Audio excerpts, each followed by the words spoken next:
Gildan Media presents Your Coach in a Box. Affordable, mind-enriching programs.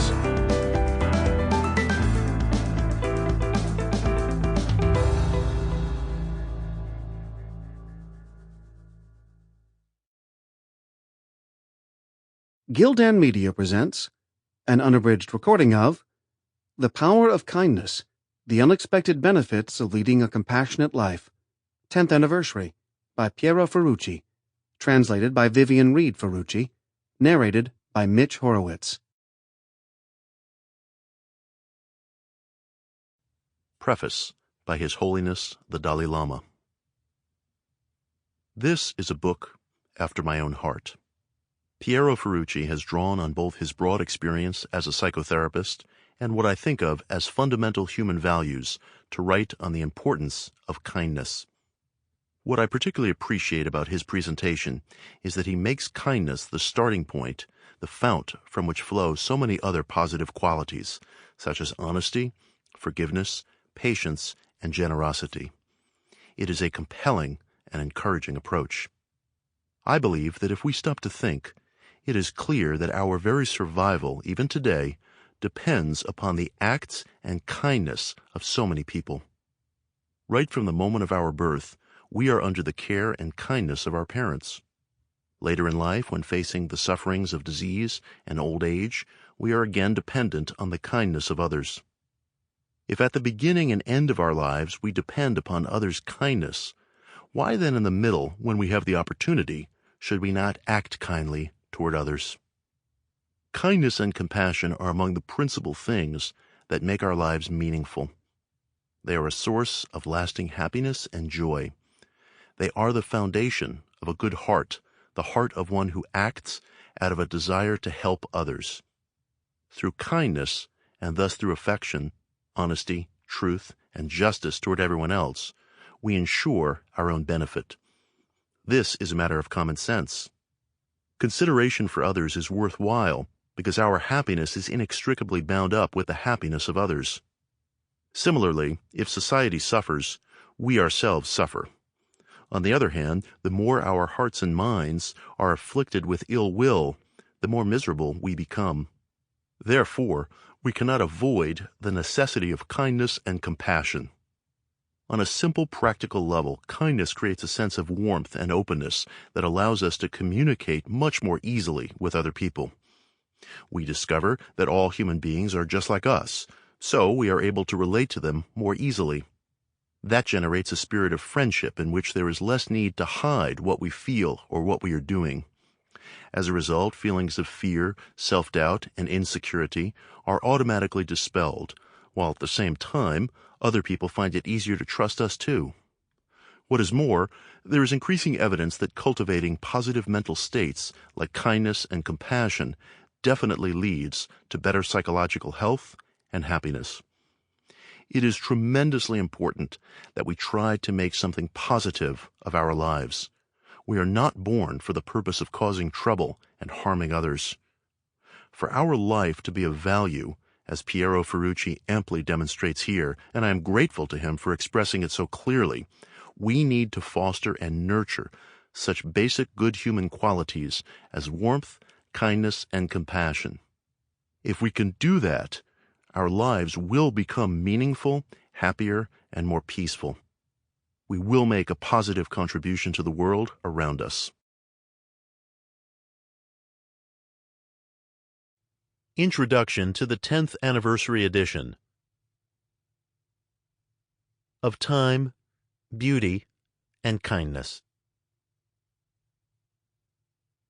I want you to meet Roberto. He is the parking attendant in the little historical town of Fiesole, where I go to work every day. You know the routine. After you park, you put coins in a machine, print a piece of paper, and leave it on the dashboard. From that moment, time ticks away in the back of your mind. Roberto walks around and checks. In theory, it's not a likable role, but Roberto is the most popular guy in town. He is everybody's friend.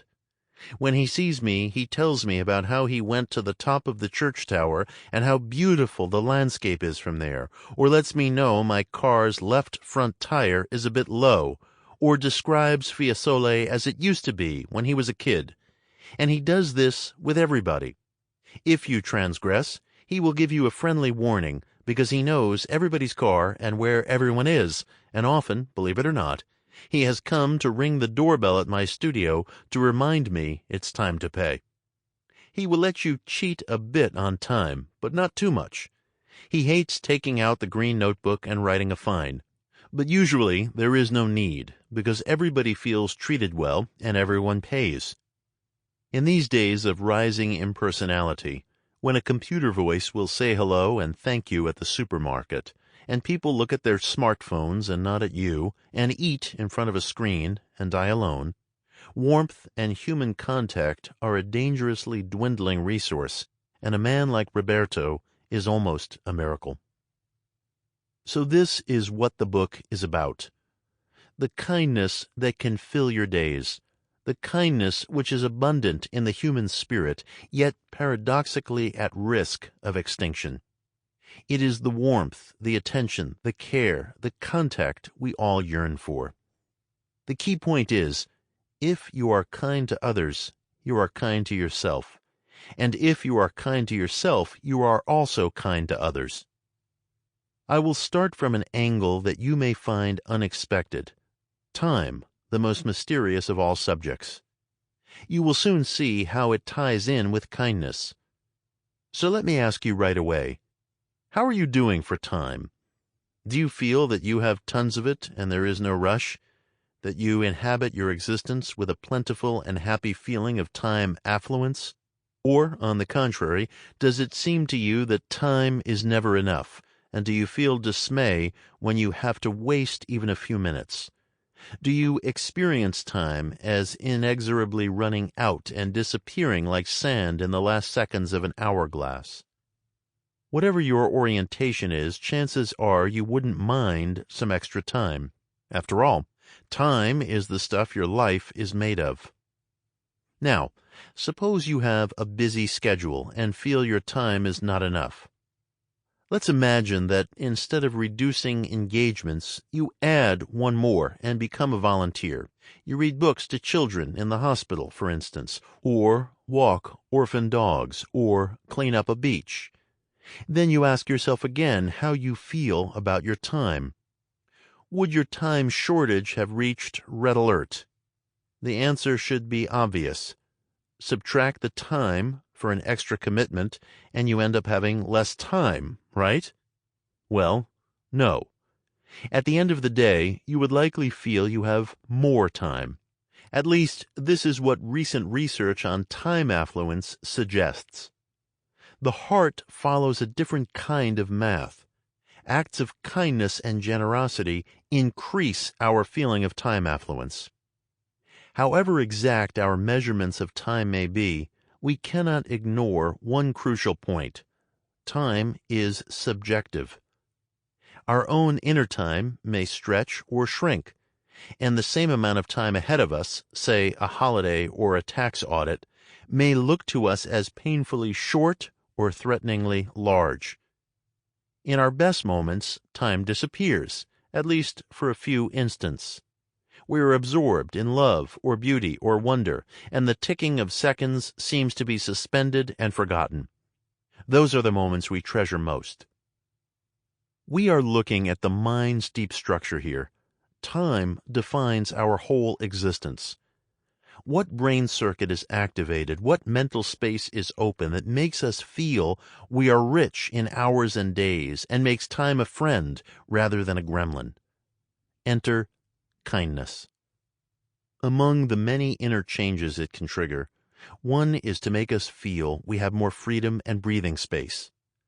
Kindness is not just an add-on. As we shall see again and again in this book, it is a state of being. Interest in the health benefits of kindness has burgeoned during the past few years. That is, of course, a wonderful and reassuring trend. I see a danger, though. to think of kindness as we think of broccoli or exercise, just one other device for better health. That is still a good thing. Exercising your body and eating healthy foods are good habits. In the case of kindness, however, the risk is that an overly exterior attitude, I will do an act of kindness because it releases more serotonin, would make us overlook the essence. And that may slow us down in exploring the vast and wondrous territories of love. So before we all eagerly line up to earn the rewards of kindness, let us try a thought experiment. Paradoxically, imagine that kindness gives none of the benefits science has been claiming. Pretend that scientists were just kidding. Then, if you are kind, you gain no time affluence, life satisfaction, immune function, longevity, business success, popularity, self-esteem, or sense of belonging. Would you still be interested? I hope so, because the greatest reward of being kind is precisely being kind. All the rest is simply extra. Kindness is its own reward, and if we look at further advantages, we may miss the main one. Now, let me add another factor to the equation: beauty. Suppose you decide to give some time to enjoying beauty in whatever way you choose, being in a natural landscape, listening to music, reading a novel, seeing a play or movie, or simply looking at a face. By definition, beauty is enjoyable. My experience as a psychotherapist tells me that many of us have a deficit of beauty because we are too busy, or we feel we do not deserve it, or we believe other things are more important. But suppose you find the time to enjoy beauty fully in the way that is best for you. Again, a research finding. One of the results is that you will have become a kinder person. Yes, beauty helps you become a better person. I remember once when coming out of a concert by Angela Hewitt in Florence, I saw an elderly lady begging for money at the exit. People, inspired and in good spirits after hearing Bach, were streaming out at the end of the concert. The lady looked quite happy, so I could not resist asking her how was business. She was very satisfied with her earnings, great timing and great location. Somehow, the concert made people feel more charitable. And if you consider this observation a bit too anecdotal, there is plenty of research to corroborate it. For instance, people who engage in the arts are more eager to help, form stronger bonds, and feel a greater sense of community. Individuals who are immersed in nature or just recall being in it or see slides of beautiful natural landscapes will be less interested in their own everyday concerns and more connected to other people.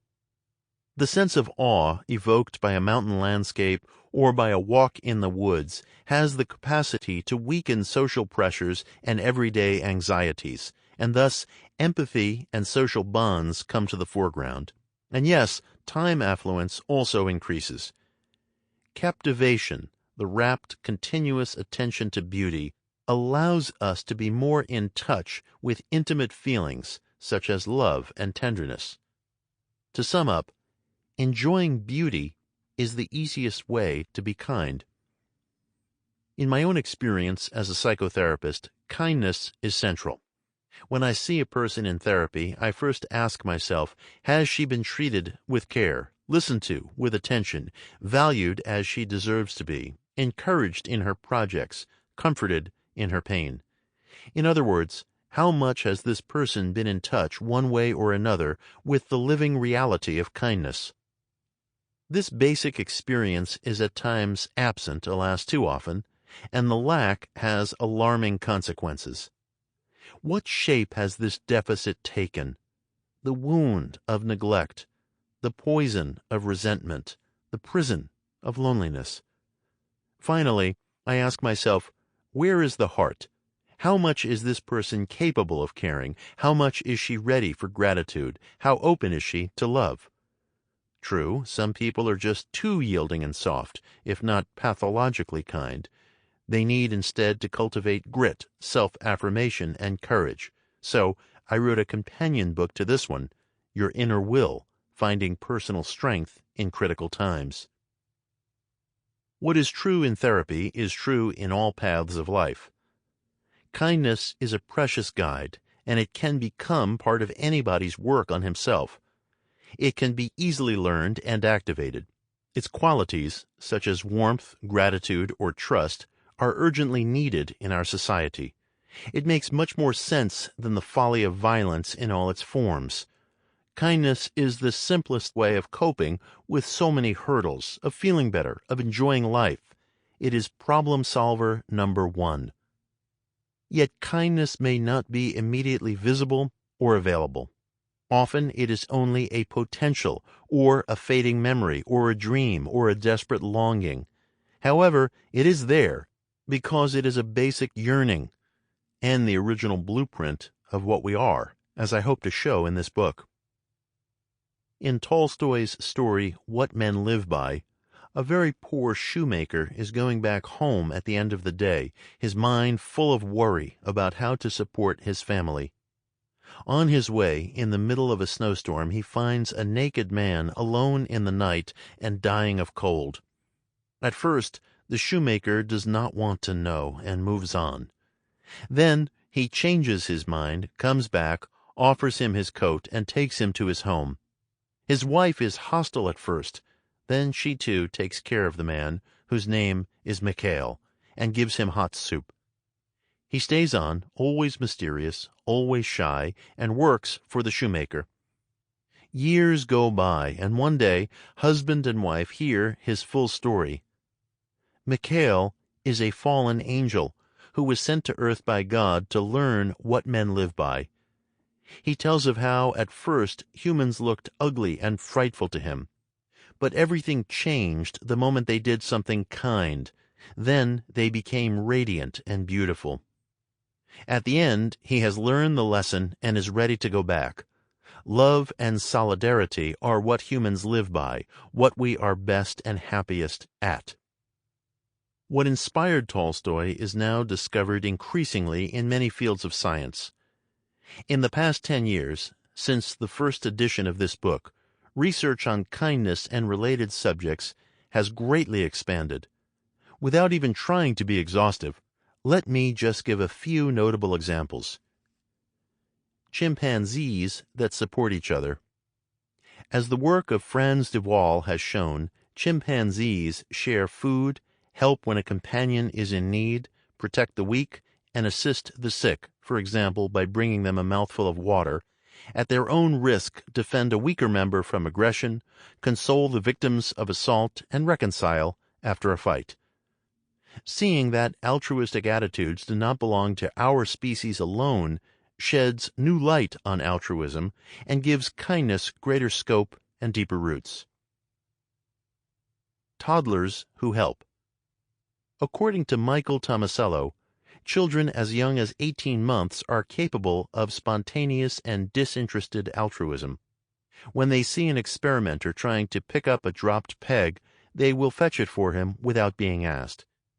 If the clumsy experimenter does not succeed in piling up blocks, the toddler will do it for him, and will open a cabinet when he sees the experimenter struggling to put some books in it. According to Tomasello, this uniquely human capacity to understand another's intention and to cooperate with him, shared intentionality, is a prime factor in our evolution. Primitives who assist their neighbors in need. In the surprising new science of bioarchaeology, increasing evidence shows that people with grave and incapacitating diseases were able to reach mature age. This was possible only through the assistance of others. For instance, as Lorna Tilley and Mark Oxenham have documented, a young adolescent in Vietnam 4,000 years ago became paralyzed from the waist down, had fused vertebrae and weak bones, and he could not have survived by himself. He was assisted over several years with no material benefits for his community. There are at least 30 such known cases. Caring for the sick and disabled, even though it does not offer any apparent benefit, is as old as humanity. Brains hardwired for altruism. Many neuroscience studies show that our brain has inbuilt capacities for resonating with other people's pains and joys. Cooperation is intrinsically rewarding. Giving a gift will make the brain happy just as much as receiving it. According to Jaak Panksepp, the innate brain system of care is specifically devoted to nurturing and affection. Parents who feed one another's children. We share cooperative breeding with some other mammal and bird species. I will feed your kids and you will feed mine. When our ancestors moved from life in the trees to a savanna habitat a few million years ago, food became more scarce, existence more precarious. So, mothers invented a more practical way of feeding their offspring. According to anthropologists Carol Van Schaik and Judith Burkhardt, this was a major impulse in our evolution for developing language, intelligence, and altruism. Economists who include kindness. A growing number of economists are moving away from the conception of rational economy, that is, the idea that the economy is based solely on rational selfishness, that each one of us is vehemently and consistently acting for his or her own well-being only. According to Amartya Sen, the purely rational human being is a social moron. The factors that motivate us are also solidarity, mutual aid, donations and gifts, unpaid work, the cooperative spirit, and belongingness. I could go on and on. Suffice it to say that how we see ourselves as a species, how we perceive what it is to be human, shapes our view of who we are. The dog-eat-dog paradigm, which has for a long time dominated much of our scientific tradition, the media, and the common view, is fading, while a fuller understanding is on the rise. Yes, we are selfish and competitive, but that is not the whole story. The scenario is not always so clear-cut. Years ago, after I had written the first 3 chapters of this book, I decided to send them to my agent in New York. I wanted to give her an idea of my new enterprise. I sent the email on the morning of September 11th, 2001, Italian time, the night before in New York. My agent would find it first thing in the morning. But that day, a tragedy shook the world. My email was the last thing my agent, working a few miles from the Twin Towers, would attend to. As I heard the news, after the first reactions of horror and dismay, I also thought about the chapters I had sent. Now they seemed so puny, so lightweight. Violence had triumphed. Not only was I horrified, I was discouraged. But soon something happened that made me change my mind. I managed to get in touch with my agent by phone a few days later. Of course, she, as everyone else, had felt dread and dismay. However, when I was able to talk with her, I found she was deeply moved by all the emails and phone calls she had received from friends and clients all over the world. Emails and calls giving support, asking for news about her well-being, expressing concern. She understood how cared for she was by many people in many places. I realized once again, there may be murder, there may be violence, and there may be selfishness. But most human beings at heart are helpful and supportive. Cruelty makes the headlines precisely because it is the exception. But the world goes on because we care for one another.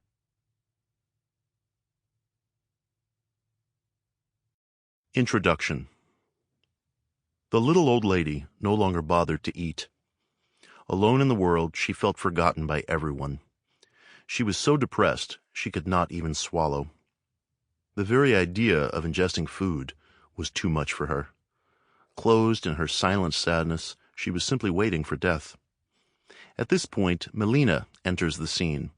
Melina was my aunt. Every afternoon, she would do her rounds, taking care of homeless people, the elderly forgotten in nursing homes, neglected children, the outcasts and the maladjusted, the dying. She would try to make them feel a little better. Melina meets the lady who no longer eats. She talks to her and gets her to talk a little too. In a faint voice, the old lady tells Melina about her sons and daughters, how they are too busy to look after her. No one comes to visit anymore. She has no illness. She is merely exhausted because she cannot manage to eat, and she cannot manage to eat because she is too exhausted. "How would you like some ice cream?" Melina asks. It's a strange idea, giving ice cream to a dying person, but it works. With every spoonful, ever so slowly, some color, voice, and life return to the old lady. It's simple, it's ingenious. Give a tasty, easily ingested food to someone who finds it hard to eat, and it will give her a quick lift. But this explanation is only part of the picture. The ice cream solution came to Melina only because she had taken the woman to heart, because she had seen that this lady needed not only food, but above all care and attention, just what all of us need as we need oxygen. Before the ice cream, it was the warmth of solidarity that the lady received, and what brought color back to her face was not merely food, but more significantly, a simple act of kindness. Kindness? It may strike us as absurd to even approach the subject. Our world is full of violence, war, terrorism, devastation. And yet life goes on precisely because we are kind to one another. No newspaper tomorrow will tell of a mother who read a bedtime story to her child, or a father who prepared breakfast for his children, of someone who listened with attention, of a friend who cheered us up, of a stranger who helped us carry a suitcase. Many of us are kind without even knowing it. We do what we do simply because it is right. My neighbor Nicola is always busy, yet he will never miss an opportunity to be of help. Whenever my wife, my children, and I have to go to the airport from our home in the country, he offers to take us. Afterward, he drives our car back home, puts it in the garage, and takes out the battery if we are away for long. Then he comes to fetch us at the airport when we return. In freezing cold or oppressive heat, he will be there. Why does he do it? What makes him give up half a day at any hour to do us a favor when he could choose other, more urgent or pleasant tasks? He could simply drop us at the nearest train station. But no, it is door-to-door service. He always finds a way to give his support wherever he can. This is pure, disinterested kindness. However special it may sound, it is by no means exceptional. On the contrary, it comprises a great deal of human interactions. We hear about robberies and murders, but the world goes on thanks to people like Nicola. The fabric of our life is made of care, solidarity, mutual service. These qualities are so embedded in our daily events that we may not even notice them. To receive kindness does us good. Think of a time someone has been kind to you in a big or small way. A passerby gave you directions to reach the station, or a stranger threw herself in a river to save you from drowning.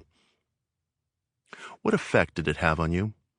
Probably a beneficial one, because if someone helps us when we need it, we feel relief. And everyone likes to be heard, treated with warmth and friendliness, understood and nourished. Something similar happens on the other side of the equation. Giving kindness does as much good as receiving it. If you accept the broad definition of kindness that I will outline in this book, you can safely say, and scientific research confirms it, that kind people are healthier and live longer, are more popular and productive, have greater success in business, and are happier than others. In other words, they are destined to live a much more interesting and fulfilling life than those who lack this quality. They are much better equipped to face life in all its savage unpredictability and frightening precariousness. But I can already hear an objection. Suppose we are kind in order to feel better and live longer. Wouldn't we be perverting the very nature of kindness? We would make it calculated and self-interested, and therefore it would no longer be kindness. How true! Kindness derives its purpose from itself, not from other motives. The true benefit of kindness is being kind. Perhaps more than any other factor, kindness gives meaning and value to our life, raises us above our troubles and our battles, and makes us feel good about ourselves. In a certain sense, all the scientific studies showing the advantages of kindness are useless as incentives, because the sole incentive to kindness can be none other than the desire to help, the pleasure of being generous and attentive to other people's lives. These studies, however... Sample complete. Ready to continue?